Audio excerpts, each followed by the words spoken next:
the pulsing devices, and this is where we get to the HHO, the engines and all that, because you're on those devices, you're pulsing just for the downstroke of the piston, right? Just a little flash, and then we'll get to that in a moment as the easiest device, and then it extinguishes within a few milliseconds, and then you do it again and again, and then now you are very stable, and you're harvesting the energy. You're only harvesting a pulse worth of it at a time. It's enough to move the piston. It's enough to give you excess energy, but you're not having to wrestle with a resonant system that builds it up too much. And so you avoid. It's a very practical, easy to do engineering way of attacking the problem. And this gets back to what you're saying, Jeff. Oh, these HHO type devices seem to be generating excess energy, and they fall into that class. Easy to do, don't build up too much. There are ways to get it reliable, which I'll talk about. In fact, they talk about it in the water book once I realized what is going on. And so I guess to summarize this section of the talk, here we have a repeat of just working with ion oscillations, repeat of the T. Henry Moray principle of using it in a much simpler experiment that Paul Brown was doing. And he got it stable under 10 watts for small amounts of powder. But look what happened to him. He didn't get under the Yeah, I radar noticed at on all. 105, mother's car pipe bombed. Gee, Yeah, he fired Yeah. off a letter warning everybody. Yeah, there's threats, suppression, everything else. And this is back in 91. That's when where it was some of the the worst, pipe? actually. Where was the pipe bomb The 90s and 80s. incident? That What this state? I can't remember. I think he was Idaho at the time. I think doing when he was working in a lab in Idaho. It was a hell of a story. Had to get licensing to work with the radium. It was difficult to do. Today you can't. And no one found out that they didn't investigate, or they investigated and never found out the culprit of the pipe bomb. Is that my assumption? These were events. I don't know. I don't know the details of these events. Paul was now warning about it, and so that was the worst. I don't think it killed his mother. I think they just blew up the car as a threat. So basically, They carried out the threat 2 years Yes, later. there's lists out there of all the scientists. I mean, the people are making of all the scientists who worked on this sort of technology and the mystery surrounding their death. So that would be another podcast if we collated all that. There's people that have a good record of it. So there's books on suppressed inventions, right? Yeah, and Stephen Greer's video right now is the #1 leader on what's going on as far as suppression and everything else, and etc. We talked about that earlier. So all those same ideas. All right. So I wanted to quick say, I'm really interested. There's always a trend with you had talked about it going infinity going to a point, and this has a lot to do with the mathematics that I'm interested in. And also the results that I've had when I was doing experimenting is with collapsing fields. So if I may, so you build up a field and it has this energy stored, and you don't give the system the entire amount of energy, and you quick give another, and that disrupts the equilibrium. This is something that I found, and I've seen it with a lot of the experiments, and I've seen enough that I'm convinced it's real. But I would like to convince some other people that this is real. So I'd like to talk about the HHOs. Okay. I may have to explain what is going on in these electrolyzers. Yes. And so I felt, and so we're going to see that they actually make a ball lightning event from a charged water particle. And this is kind of the thesis. I didn't really nail it until I think 2015, and it's the next to the last chapter of the water book. But everything came together when I realized what they're getting off those electrolyzers is charged nanobubbles, that are very, very stable, surprisingly stable. And these form the core to allow a ball lightning event to occur when the plasma surrounds it. So what I was going to illustrate this ball lightning phenomena right now with a couple slides, if I Okay. may. Yeah. Okay, so we'll do the share. And see it okay? Yep. Yeah. Okay. So in the ball lightning, this is actual picture from the Russian research. It's essentially a vortex ring of plasma that circulates like a slinky closing on itself. Can you imagine that? It's a circulation, and the ions are circulating as well in the vortex ring itself. So it's a spiral that closes on itself. Probably I'll give credit to Ken Shoulders, who's a researcher that really studied these microscopic forms of ball lightning, and he really perhaps is one person credited for the experimental foundation of the key mechanism to tap the 0 point energy. Whenever we make ball lightning, we can make it microscopically, and that's what he was studying there, on the order of a micron in size. And his work originally started with just a sharp pointed electrode. That's all it was, onto an insulator, and then behind the insulator was a metal base, and he wrote a beautiful patent back in 1991. And some of the Russians got interested. Mesyats was the vice president of the Russian Academy of Science. He got very interested in Ken Shoulders' work, so he provided the explanation of what's happening. So imagine this. This is a blow up of the pointed cathode, sharp pointed cathode, and just before it fires off the ball lightning, there's a liquid metal that gets melted down to liquid metal, and a little protuberance comes up out into the surrounding area that's polarized, and then it snaps off. And the perfect symmetry of this blob of liquid metal and the snapping event creates the vortex ring circulation in that event, this very abrupt event, which ends up making the ball lightning form. And he would wear away the electrodes. So what he learned to do is use a liquid metal to surround the electrode point like a fountain pen. And this is the type of thing that Ken Shoulders was doing and experimenting with to make his observations. And then he found they can make it a very sharp event with this type of setup with a little passive wire stub to make.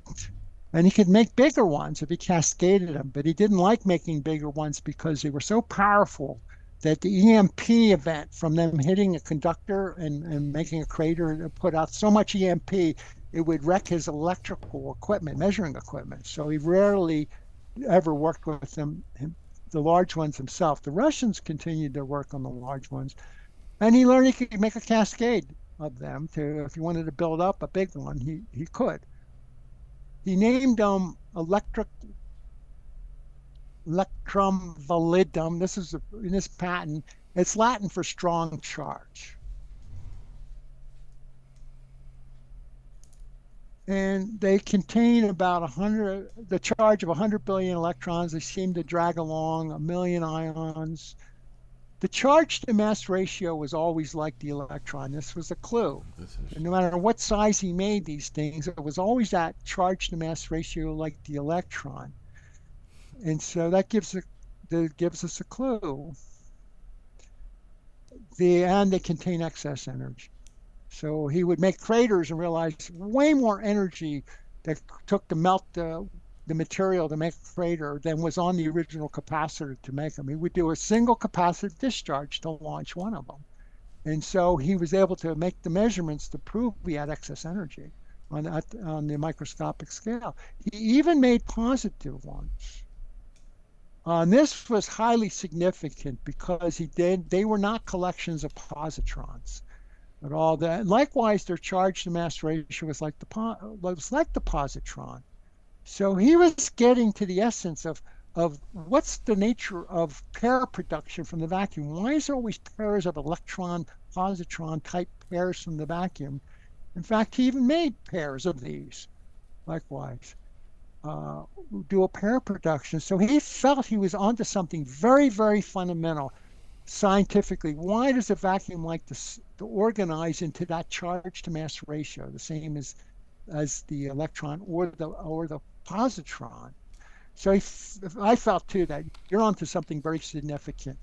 You're making something out of the vacuum with the help of this little blob and this vortex ring type phenomena. He found they could even go dark. He's on an insulator substrate, and just a small electrical pulse reactivates them to emit light. So he's very, very curious about that. And they could propel. They had the self-propulsion aspect to it. And this really excited Ken because he felt he was onto the essence of a UFO type propulsion. And they could bring and drag along debris with them. They would typically spontaneously go up to the 10th of the speed of light, and basically it was like a warp drive. And so he felt that he was onto the essence of a UFO propulsion event from this. So we were actually cohering the vacuum energy to do this propulsion event, this warp drive type event.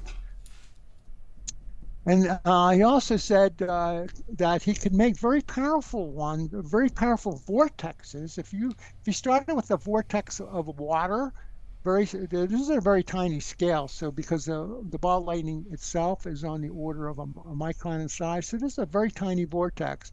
If he shot one of these forms into that vortex, it would make a very, very powerful coherent vortex. So he knew that this was a way to build up the energy, is using vortex phenomena seeded by the original EV that he was shooting into it. Moray, can I just interrupt and ask a question about that picture? Yeah, I got lots of questions. Let's go off the slide share. And, okay. Well, this picture, before we get off of it, okay. My question is that little EV, is that like a point particle that's taking that path, or does the object itself have like a wave duality to it or something like that? Well, the EV itself was like the microscopic ball lightning. It's a coherent vacuum energy form that's propelling, and when it gets into that water vortex, that tiny little water vortex, it makes that into coherent vacuum energy vortex form that makes an extremely powerful pulse coming out the other end. And his problem was he couldn't tap it. He says it damages anything it hits. He used the analogy like shooting a bullet at a windmill blade. Right, it wouldn't propel it would just damage the blade. So he didn't know how to tap this in a practical way. He just observed this in his experiments. And so what we have is, this is the foundational essence of Ken Shelter's fundamental discovery of these microscopic ball lightning forms that have excess energy and they have excess propulsion, which is the key to then explaining the water devices that we're going to see, because we end up making these entities out of these electrolyzer type water devices. And once you know that, you don't necessarily you know what to shoot for. I'm going to in a minute talk about the inventor who did that, but I'll stop sharing so we can talk. Should I stop sharing? Yes, please. Yeah. Okay. Try to keep the slides. Yeah. So this ends the section on ball lightning. This was the critical key. I knew about this, and that's why I could suggest that this was coming from the electrolyzers themselves. This entity was being made in the combustion chamber. And right, I have a lot of questions about the ball lightning. If we can go ahead, I didn't mean to interrupt, but they're. I don't want to go. Yeah, go ahead. You can ask the questions. All right, good. So I've done a lot of experiments with ball lightning. There's three main different ones, and they're replications of other people's work. So the first is the old microwave ovens. They would have the waveguide shoot straight down to the bottom, and it would heat up the food. And those were really good if you take a tea candle and you raise the wick up. It'll actually produce, and you put like a glass, or no, you just kind of put that in the middle of right underneath the center of the waveguide, and a ball lightning plasmoid would come off of the tip of the candle and bounce around inside the microwave. So it was at such a frequency so it couldn't escape out of the microwave oven, but it would bounce around. And sometimes you get 2 or 3, and they're about golf ball size. But yes, they definitely formed a toroid as they're going up, and then as they bounce, they change shape and everything. The second type, because they stopped making microwave ovens like that, and so I have a question with the end of this, is they started making the waveguide shoot at multiple angles so that it would heat evenly. So you have to do the first experiment, you have to get a really old style microwave. The second style, people found that you could take a little piece of aluminum foil, I did brass, and cut a circle, and then people would use a pencil lead, because graphite is conductive.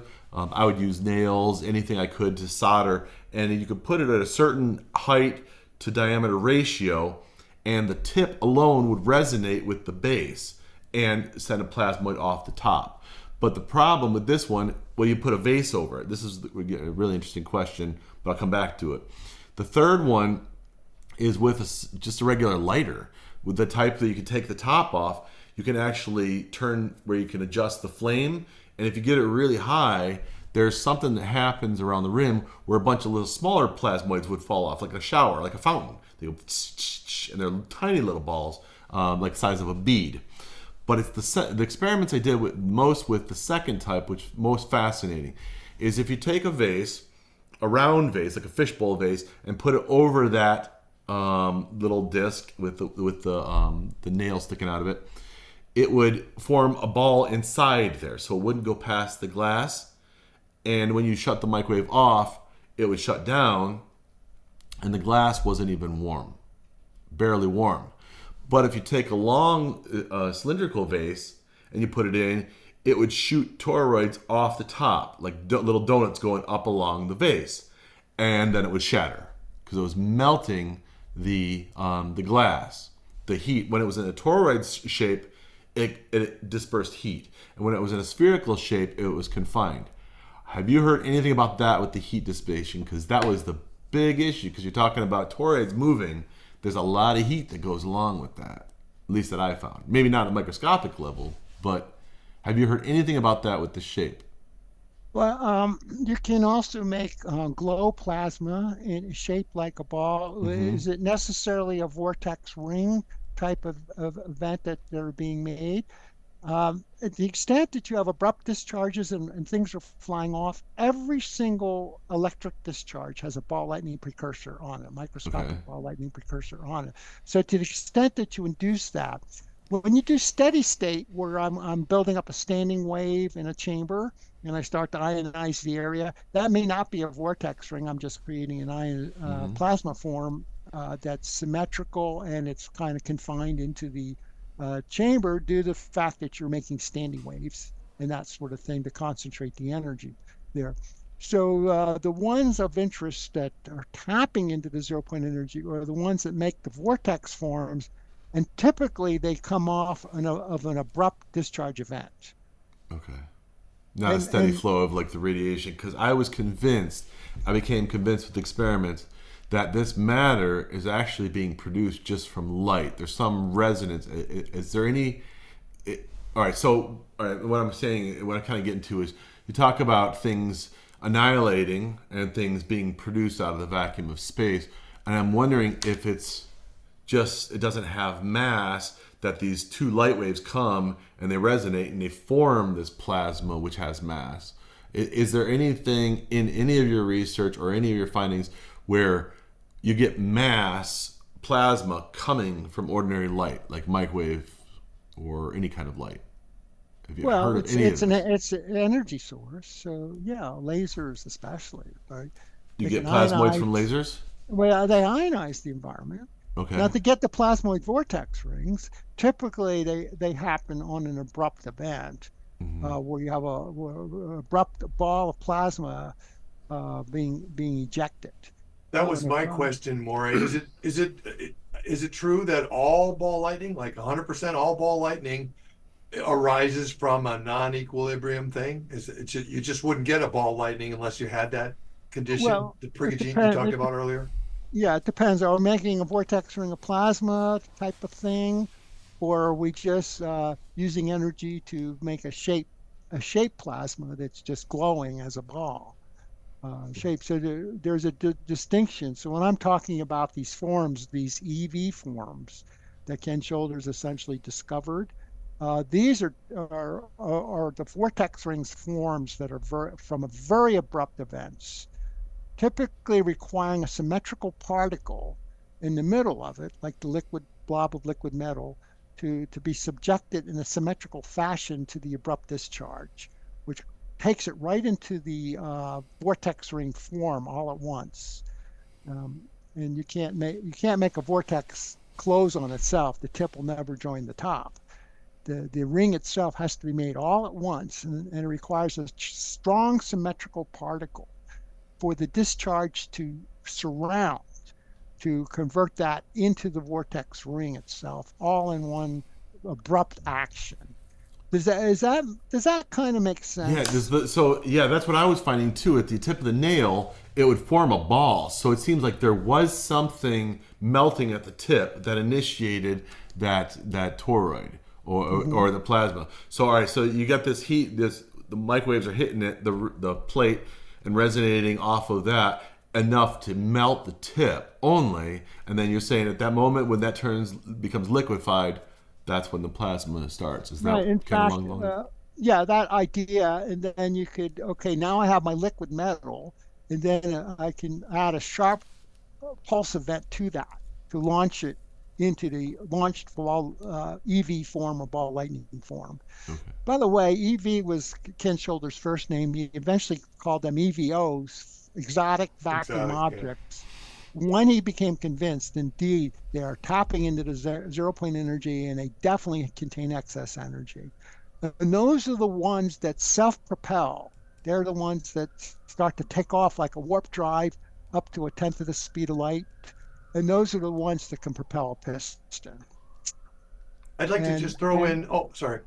You're done. go ahead. Well, I just like to Go throw ahead. in regarding ball lightning. It just brings to mind there are a number of videos that you can watch on YouTube and so on that show you how to make ball lightning. Like Bill Beatty does one out of a microwave, and you asked the question earlier, can you do it just with regular old light? And that's pretty much what it is. It's a microwave radiation, and through using just that simple microwave source, he's able to generate ball lightning. Well, that's what I was saying I was Microwave. doing, but the question is it actually coming from the wet light waves, or is it actually melting the tip and creating plasma out of the mass of the tip? I see. That's the question. I'm Well, wondering if it's actually being created. you want the liquid metal Because all right, to the be the liquid's critical blob. then. I see. Yeah, to be the blob. And you want an abrupt discharge event as well to blow off the tip and get it to form into the vortex ring form. So just because you see a ball of plasma, right, that you make with whatever energy source doesn't necessarily mean it's a vortex ring. So there's an important distinction there.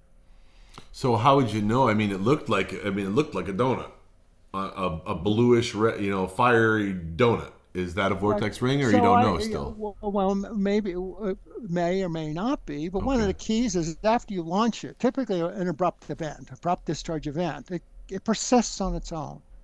You don't need to keep giving power. Like you might use the microwave to energize the area and energize and focus it to where you want. But if you do the abrupt event, then you can extinguish. You don't need your power anymore. The ball lightning will persist on its own, just like it does in nature when people observe it. It persists on its own. Right, for up to some half life, or Yeah. All right, I Like got Northern Sometimes for Lights, seconds. you mentioned nature. Do I think of the Northern Lights? Would that be an example of what you're talking about occurring in nature? I would say the most obvious example occurring in nature is the lightning stroke itself. The Yeah. lightning discharge. Every discharge, the tip of every discharge contains a ball lightning precursor. And there's the example, and it's carving a channel in the atmosphere. In fact, I think I have a video right here that I think I can play yeah. Let's see. of that very event. So let me share the screen again.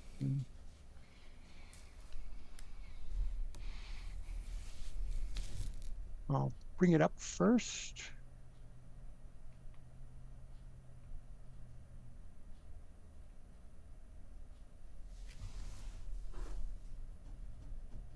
Oh, perfect. Oh, I got it.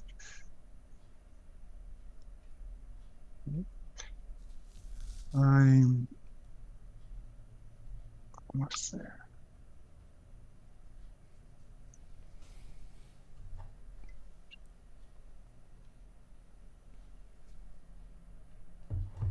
See it okay?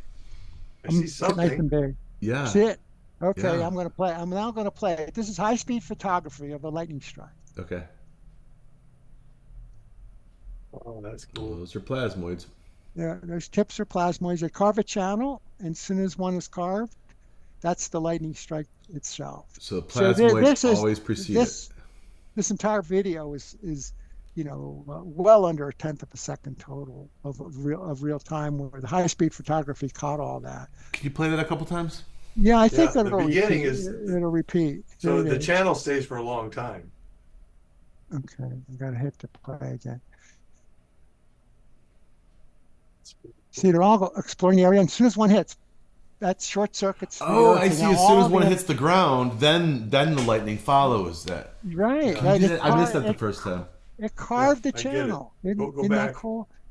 I'll back it up. And there's plasmoids along the stream of the lightning too. Afterwards, that's very interesting. I Yeah. didn't notice. So the precursor, every single discharge has this precursor. Even when you rub your feet on the rug Wow. and touch the doorknob, every single electric precursor. Why does I it do recall that? in Why the, does it do that? So there you go. But why does it do that? That's so bizarre. What is Well, going on with that's that? the nature. Abrupt discharges tend to make the ball lightning event, and the answer is because what does a thundercloud comprise of? It comprises of charge droplets of water, because a cloud particle is nothing more than a micron-sized droplet of water, and because of the frictional charging, it's very, very strong. And so for every lightning event, you probably have millions, if not billions, or even trillions of these events occurring on the lightning event itself. And why the lightning is so powerful. And so that was my presentation in 2015. It's in the water I think book you could put as that up well. on- Thunderclouds and the 0 point energy. So I proposed at the International Water Conference that every lightning strike is an event tapping the 0 point energy, and that's why the thunderclap is so huge and so concussive that it makes a tremendous force, and the source of the force is the 0 point energy itself. And so the key was mimic that in the combustion chamber, make a thunderclap engine. All right. So how do they do that with the HHOs? There we go. There's Now, okay. I want to see let's- lightning within water in a machine. There you now. go. Here Yeah. we go. So I'll turn off the He's sharing got so I it. can readjust the. Excuse me. Well, I would just simply say that again, the lightning we just saw, Jeff, you said, why does it do that? It's Yeah. because it's far from equilibrium. There's a whole lot of, I guess, negative charge built up in the cloud. And the Earth is negative charge. The cloud is positive, and that's creating a great, equilibrium dysfunction. And the lightning is just trying to equalize that. And that's why we get these abrupt events. So I guess what I'm that's the really very thing we're trying to get the essence of. And I what can I'm jump. most interested in is when the ball actually touches. Why is it all of a sudden it create a change So in once the sky? the channel is created, Yeah, it carved the channel, the ionized channel. Now all the Yeah. current could flow in that channel. Yeah, you say, but I don't understand that. How is it doing His that? job is done. Because it made. But what was that his job? channel- What did it do? Yeah. That channel is like is a conductive channel, makes like a conductor, like a wire. Prior to that, the air is an insulator. Yeah. So we had to make a So channel. it just charged up all the air around that, then touched the ground, and then the moment it touched the ground, it changed the ground somehow, and then Well, it the made ground that had The whole thing the is- electrical ground. That's completed the circuit, because there's a huge charge separation between a cloud and the ground. Right. As soon as you separate the circuit, I believe the electrons are at the bottom. As soon as you complete the circuit, boom, then they fly up like a short circuit, Okay. right up the channel, as if the channel was a wire. Right? It's a conductive channel. Prior to completing it, we didn't get the imagine it that way. And as soon as I complete the circuit, boom, I have a short circuit. Right. Now all the electrons can flow into the Right. channel. No, Yeah, no, it's dumb like qu- it's yeah, like go bringing a circuit together, flipping a light switch on. All of a sudden, boom, everything happens. Yeah, You know, and it's just like that. that event you're seeing there, I don't know if it's 10 milliseconds, I forget what the total is for to get that down. Finally found the path to carve the path in about 10 milliseconds, and that completed the circuit. And the lightning stroke is all the electrons flowing it. That's what you see is the lightning event. No, dumb question. Electrons are actually flowing up from the Earth to the cloud. Yeah. A dumb question. Dumb question. You have the phrase "there are no dumb questions." Good. Well, we can come up with a few, I think. Oh, So I'm the king of that. hold on. I came up with one. I'll tell my story. All right. Well, all right. Actually, it's devil advocate question. Are there any other lightning videos showing this? Because what I've seen is lightning. It takes on many different forms. So it would be nice to see many of these to show, hey, this one's doing it, this one's doing it. They all have these plasmoids coming out. Have you looked at a variety of videos with this? Yeah, I've seen some. I think just Google high speed photography lightning, All right, Yeah, I'm you gonna get a do bunch that. of and then you'll see others observing it. That one happened to be one of the better ones because of all the little ones fired off all at the same time. Okay, that's fine. As long as it's That's witnessed fine. in That's all my or favorite. most, then I'm good. Okay, because you say they all proceed. This precedes all lightning strikes. So that's in fact all all's a electrical lot. discharges. Okay. So that was I think it was Pappas. He gave a presentation in the 90s. He says the anomaly occurs on every single abrupt electrical Okay, discharge, good. All right. including rubbing your feet. So if you make these electricity. discharges, like rubbing your feet on the rug and touching the doorknob, there's energy devices essentially based on that principle. That's right. They're all, and so this is the key. If I make these things, can I harvest them? Mhm. Right? And there's a number of ways to harvest ones. Can I harvest the MP that comes off of them? That's the electromagnetic pulse, and build it up. This talk, by the way, I showed examples of that. That would be the Hyde invention. Can I take advantage of the fact that it has this abrupt propulsion event? And Yeah, that's important. And does that and happen in the vacuum? and that is the let's see. I'll share the screen again, okay? Okay. Mhm. Now I'm getting to probably right to the point of why does it happen in the HHO devices. Okay.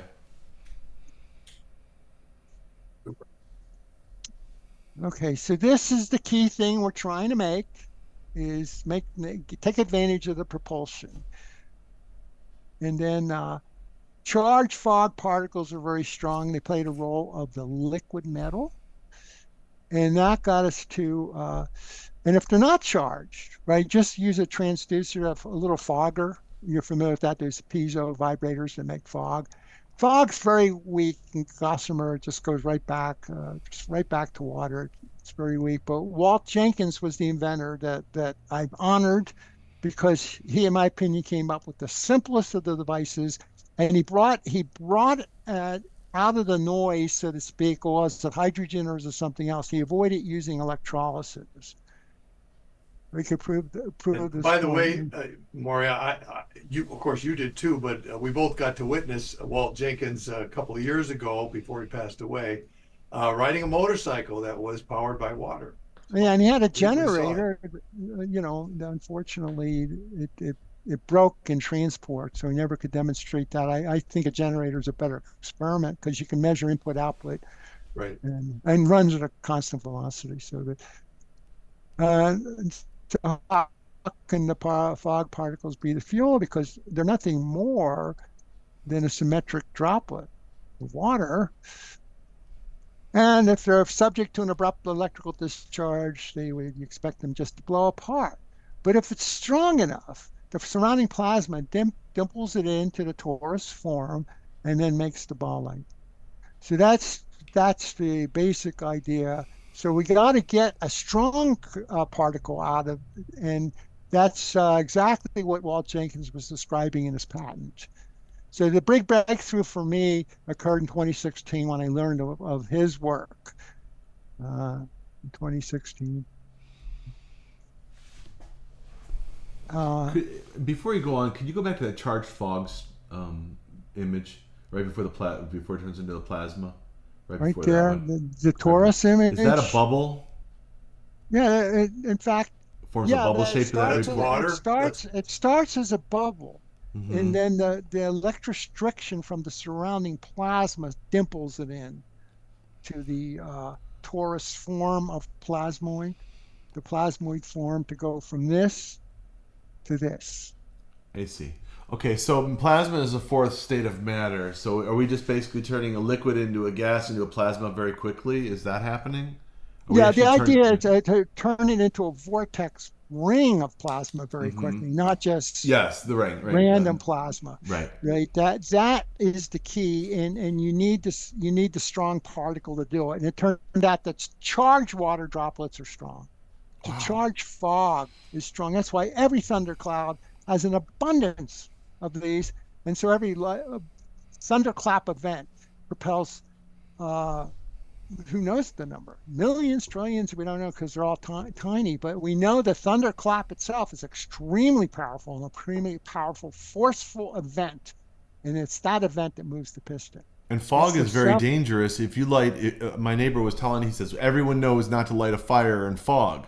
And he did it anyway, and all of a sudden torched the whole yard because the fog will just ignite everyteen. Like Interesting. Well, see, I never fog- heard that. He told me. Well, though. right. Well, it's interesting because it needs to be strong, and typically you need an abrupt electrical event to convert it over Mm-hmm. from the spherical strong sphere into the vortex ring. That's Okay. the critical step. But I'm wondering Moray- if this happens a lot in nature. Like, they say don't light fires on foggy days here, and we're the forests. So Well, neighbor did it anyway, and yeah, that's more I would think that'd be unusual because you'd think, oh, it's just water, right? It's not a volatile gas, so it's unusual. I think so. But I think it's if, strange. maybe abruptly lighting the flame could I think possibly. I think it's a spark. Yeah, I'm not sure. I'll have to ask him more, but it's fascinating when you brought up fog. It's the first thing I thought because it was only like last month he was talking Well, about that. and we want charge fog, and that's exactly what Yeah. we get off of the electrolyzers on the HHO. But Walt Jenkins did one better. He made them directly and didn't use electrolysis to make the charged Okay. fog particles. And then I think How did he make well, them? I'll show you. That's what the patent was Yeah, about. sorry I interrupted. So you. he actually I'll show you right away. So he has the ultrasonic fogger, and that frequency 1.6 megahertz. Why that? That's because it makes a lot of visible fog. You could buy these things out of China, and they sell them as decoration. You can put it in your pond, and a lot of fog will come out of the pond. So you just discover that makes a nice abundance of visible particles, and the visible particle is on to see a cloud particle. It's on the order of a half micron in size, one half to a micron. If it's smaller than that, you don't see it. I used charge grids surrounding his fogger, and that was the key. That's what turned me on to his work. In addition, he, in his patent, described using a wide plasma spark plug. He said the Tesla coil sphere inspired him to do this, and he fires it for the full downstroke of the piston, much higher voltage on the spark plug, and basically he's mimicking a thunderclap when he converts these to ball lightning. Go ahead. I just wanted to ask a question about when maybe this invention others as well, but water is known to have extremely high surface tension.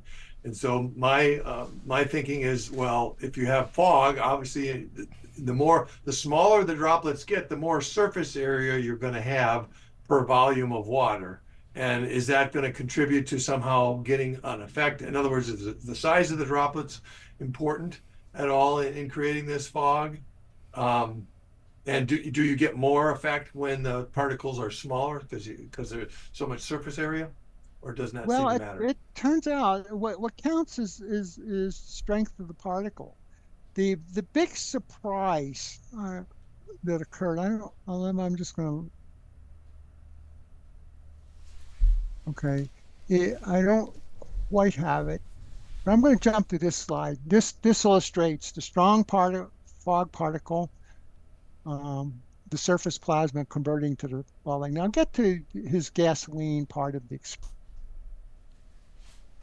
experiment because the this was the goal to mimic a thunderclap. We're converting those guys over to microscopic ball lightning, which has the propulsion effect, and and rather than work with the Y plasma spark plug, which is very difficult to do for the pure experiment because it's hard to get the plasma out, the particles. If you use a little bit of coating in his experiments of gasoline, this is what he did on the particle itself. He'd have the plasma right where he wanted it. Now, I personally said makes it not a definitive experiment because you involved a secondary Yeah, fuel. it's the first thing that popped in my head. And then I said this is not really for the world to do. What we want is we want to make a more pure water device. But he tried and he had a difficulty um, because of this part of the device, and as well as to get the plasma out there. So he never did claim this actually worked. But making the strong, and so that's how far I believe he took it, even though he talked about this in the body of the patent. But what I suggested is, having a little bit of hydrogen fed into the system, perhaps from an auxiliary electrolyzer. Now you don't want to make your hydrogen in the main chamber where you are charging the water with the grids, because you'd like to charge the water droplets just like a thunder cloud does, a pretty high voltage, but it's high electrostatic voltage, so it's not a lot of current, so not a lot of energy. But it would be too dangerous to introduce hydrogen into that chamber. But if you had an auxiliary feed that uses an electrolyzer for just a little bit of hydrogen, then when you put it in combustion chamber with the charged particles, now you have flash from the hydrogen ignition that makes the plasma that converts the charged water particles to the ball lightning form.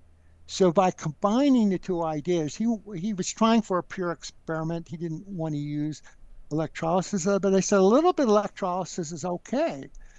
And what I learned, and I don't have this in this particular slide deck, but on this, where my presentations that focus completely on Walt's work, like I just presented last year, I show that the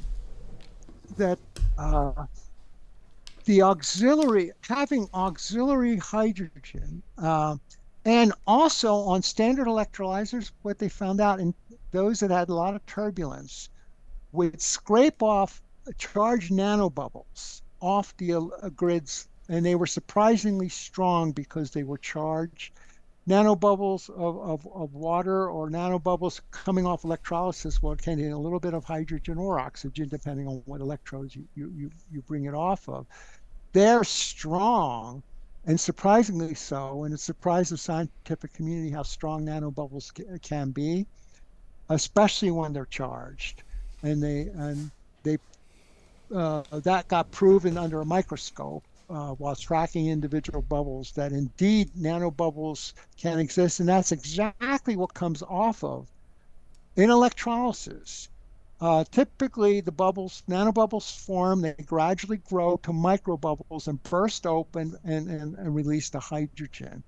And those devices that were very successful due to vibrations or turbulence of rubbing water or blowing air through it, different devices had successes. They were able to scrape the nanobubbles off the electrodes early and took advantage of the fact that they were strong. And now they entered the combustion chamber.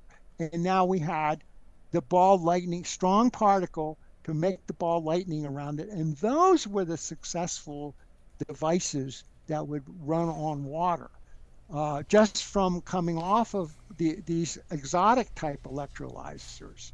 And so you had maybe a handful of successful inventors that were that successful. They didn't quite know why it worked, but it was very typical. The nature of their electrodes with very narrow spacing, turbulence. Archie blew, he ended up blowing air through his. We're scraping off the nanobubbles early while they're quite strong, the charged nanobubbles, and those convert over to the ball lightning.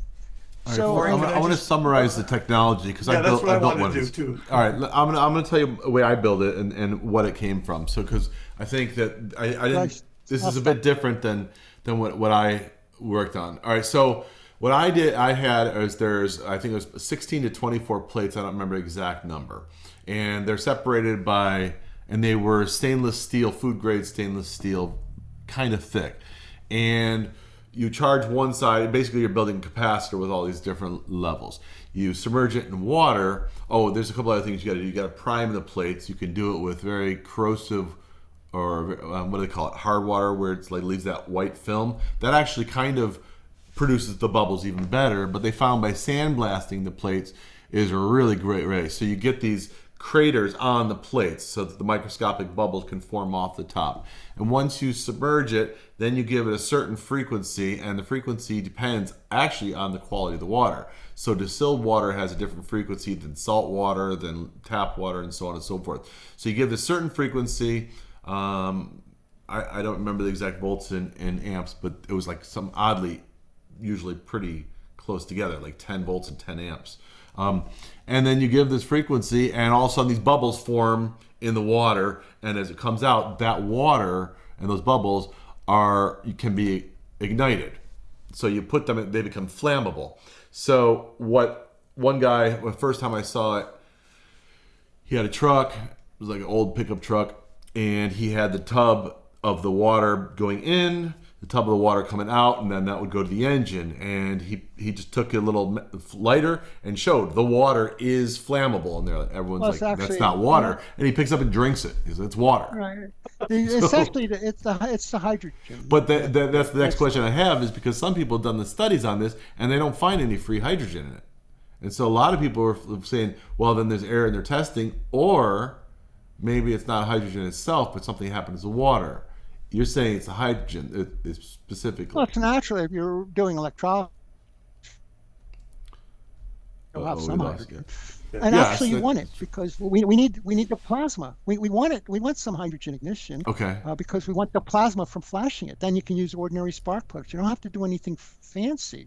So there's two effects occurring. We definitely have a hydrogen combustion event, and that gives us plasma. And we also have the charged particles of water that gives us the ball lightning. Mm-hmm. So it's a combination of the two events. And here's a good clue that you really have ball lightning, and people know this. If you spray water mist into a normal gasoline engine, right, they say that's a stupid thing to do, even though it seems like you get more power, and you actually do. But what do you see? You see cratering of the piston. You see damage in the cylinder. And to me, that's actually a good sign. It says, oh, those are the ball lightning strikes. They're the EV strikes that make craters. And so that's to be expected. To say, yeah, I'm making it, and it does damage the piston. So you have a secondary problem. If indeed the propulsion is from the ball lightning, you want the particles. If you let them be big, like water mist particles, you'll make the ball lightning craters will be too big, and you damage the equipment, you damage the cylinder.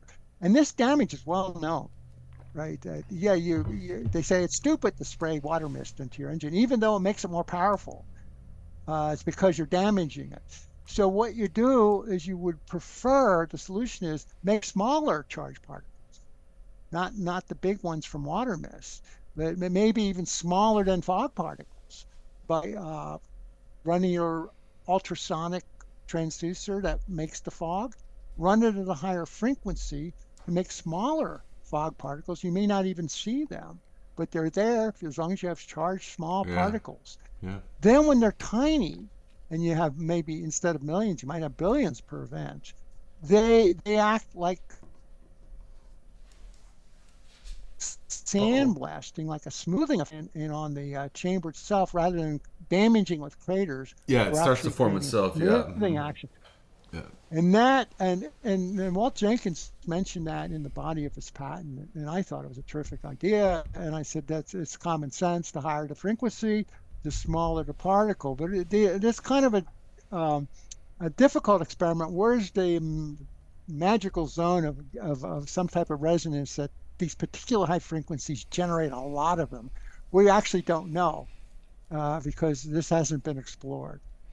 And there hasn't really been any motivation to explore it until maybe Walt Jenkins' invention to say it. So to summarize, Walt explicitly made these particles in addition to and then compared to electrolyzers where they were accidentally making them, and some electrolyzers made a lot more of them than others, right? So now we have an explicit thing to try for. And if we find indeed that the fog particles at a half micron are still a little too big because they still do too much damage to the piston, then we can explore going to higher frequencies to make smaller fog particles. Okay, you're up. Okay, I just like to just really very basic level stuff, just remind people that may not know this, that the fuels that we typically run on gasoline engines are made from what are called hydrocarbons, because they're hydrogen and carbon. And generally it's pretty well agreed that it's not the carbon that's doing anything. It's just kind of something that's coming along with the ride and creates all the exhaust things that we don't want. But it's essentially the hydrogen, and when we're talking about water, we have hydrogen and oxygen. And so it's got the same components that we're interested in when we're looking at fossil fuels. That's the first thing. Second thing I wanted to point out was we talked about two different things. One was fog particles, which are particles of liquid in a gas, versus nanobubbles, which they're called nano because they have nanometer size, roughly, they're roughly spherical. And those are, you're talking about a liquid with gas, spheres inside it. So it's just almost the opposite, I guess you could say. And those are formed from some electrical phenomena, various ways to create these nano bubbles. And those are the things that, again, the gas that's inside each of these bubbles is some of it mostly hydrogen, I suppose, and they're charged, and therefore those are the things that we're really interested in. The smaller they get, that's what Dr. Moray was just saying, the more potency the more potential they have, I guess, for being able to harvest some sort of an effect with that. Have I summarized that right? Yeah, and you might have more of them.